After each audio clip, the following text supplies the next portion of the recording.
मैंने जवाब दे दिया। अब इस योजना के बाद जो हमारे कोटा आया है ऑल इंडिया क्लॉज के अंतर्गत, वो 914 अग्निवीर, जिसमें से केवल 240 पक्के होंगे। कहाँ 5000 पक्की भर्ती होती थी।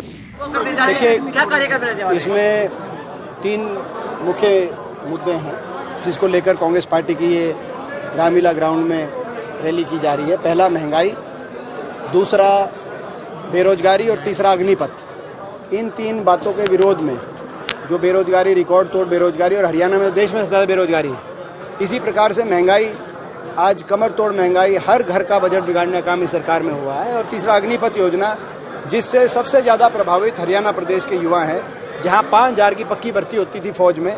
अब इस योजना के बाद जो हमारे कोटा आया है ऑल इंडिया क्लॉज के अंतर्गत, वो 914 अग्निवीर, जिसमें से केवल 240 पक्के होंगे।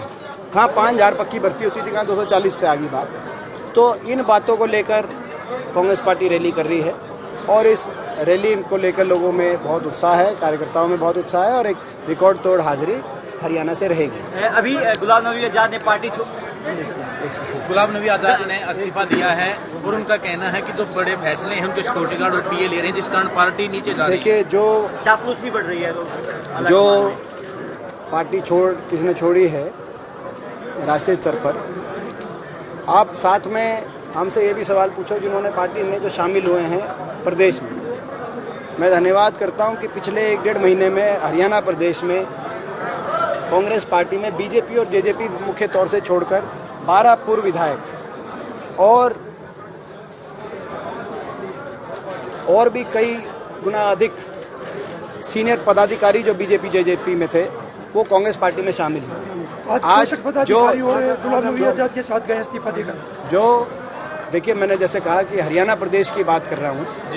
हरियाणा प्रदेश में 12 पूर्व विधायक इस 1-1.5 महीने में, मैं इसीलिए आपकी जानकारी में ला रहा हूँ कि ना तो चुनाव हरियाणा में अभी 2 साल तक, ना ही हरियाणा इतना बड़ा प्रदेश है, 90 विधानसभाओं का प्रदेश है, 12 पूर्व विधायक कांग्रेस पार्टी में शामिल हो रहे हैं। तो ये प्रतीक इस बात का है कि हरियाणा में लोग बदलाव चाहते हैं, लोग कांग्रेस पार्टी की तरफ देख रहे हैं, लोग हुड्डा साहब के नेतृत्व की तरफ देख रहे हैं। जो कांग्रेस आशीष नेतृत्व ने जो हरियाणा में जिस प्रकार से हुड्डा साहब में विश्वास व्यक्त किया, और चौधरी उदय भान जी एक जमीनी हमारे कद्दावर नेता, उनको जो कमान दी, उसके बाद से ये जो कांग्रेस के अंदर लगातार ज्वाइनिंग चल रही है हरियाणा प्रदेश में, मैं मानता हूँ ये प्रदेश की आज की क्या धरातल की परिस्थिति है उसको ये दिखाता है। लेकिन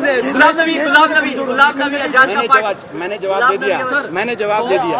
आप 2 बड़े सर्वे आए हैं बेरोजगारी में नंबर 1 और ड्रग्स के मामले में, जबकि आज एक ड्रग्स के मामले में एक सर्वे आया, आपने भी देखा होगा, और वो भारत सरकार का सर्वे। उसमें drug related death, drug related suicide, Haryana देश में पंजाब से नंबर 1 आगे आ गया, देश में नंबर 1 पे पहुंच गया।